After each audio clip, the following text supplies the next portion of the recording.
And also, I think they took one of the most difficult tasks ever possible Of course. in life. That is for you to see your own thinking process. Oh. It's almost impossible because we're conditioned for 50,000 years or more to think. Whatever, we'll use a language.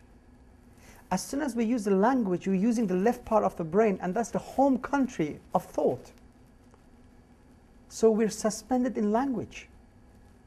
So we're trying to communicate something that language is incapable of, because in fact, language is the cause of the problem. In fact, language yes. is the child of thought.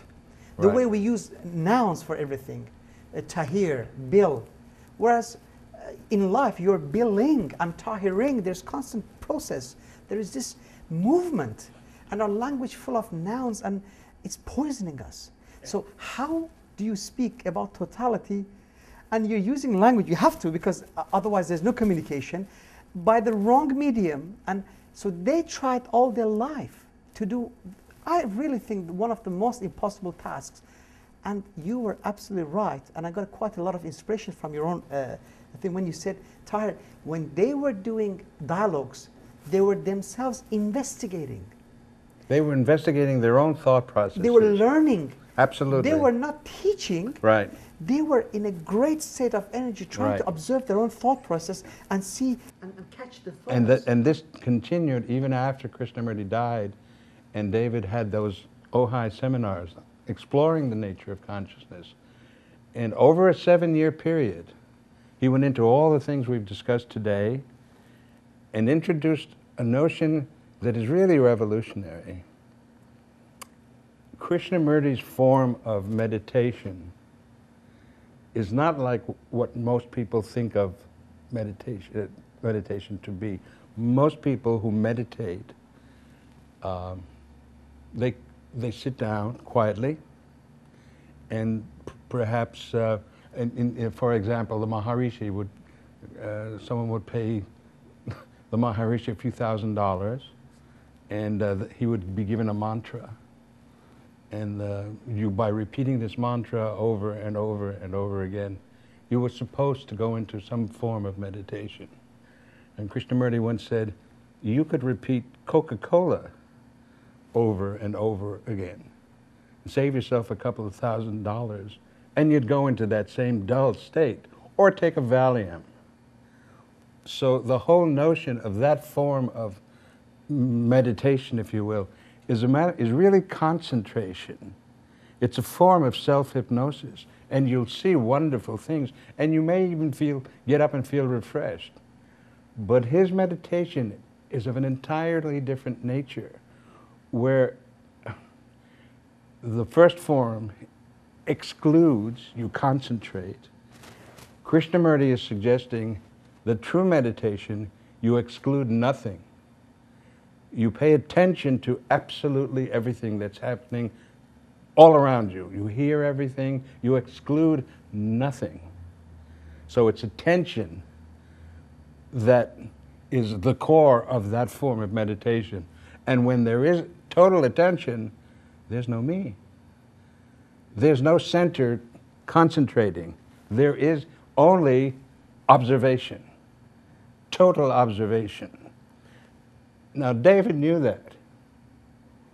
So during those seminars, he introduced a very interesting concept, if you will, and it's got to be, based on words, which are concepts.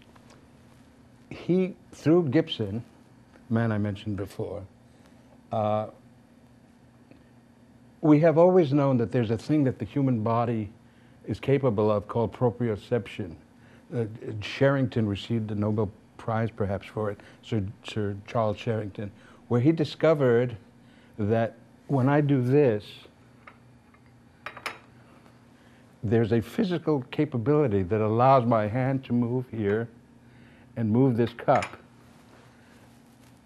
And it's all a matter of the relationship of the human body and movement. And in fact, the life that you spoke about earlier, when the first organism was born, whatever it was, it had the capability of movement. So now we have this aspect of proprioception.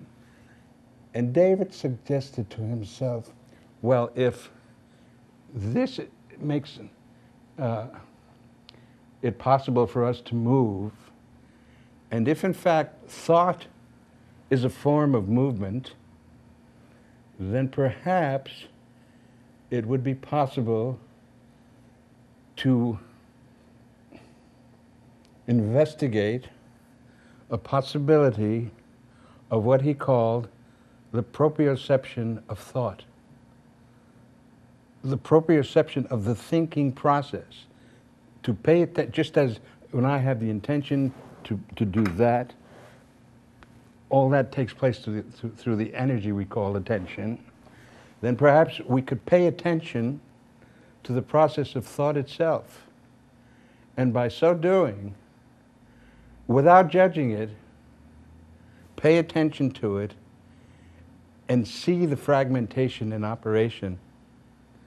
And by the very seeing of it, if in fact there is a creative intelligence that holds the universe together, that creative intelligence would come in contact with the being and would begin to clear up that fragmentation.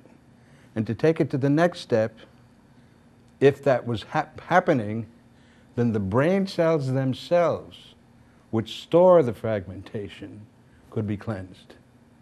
This was also part of the conversations, the dialogues that they had. And here was David finding a scientific basis and interpretation for what they had discussed in the talk about continuity. These things had been discussed through the 70s and the 80s, and now here's David finding a scientific basis for it. In fact, what Krishnamurti called meditation, David Bohm called proprioception of thought, which is a scientific interpretation, if you will, explication of what Krishnamurti called meditation.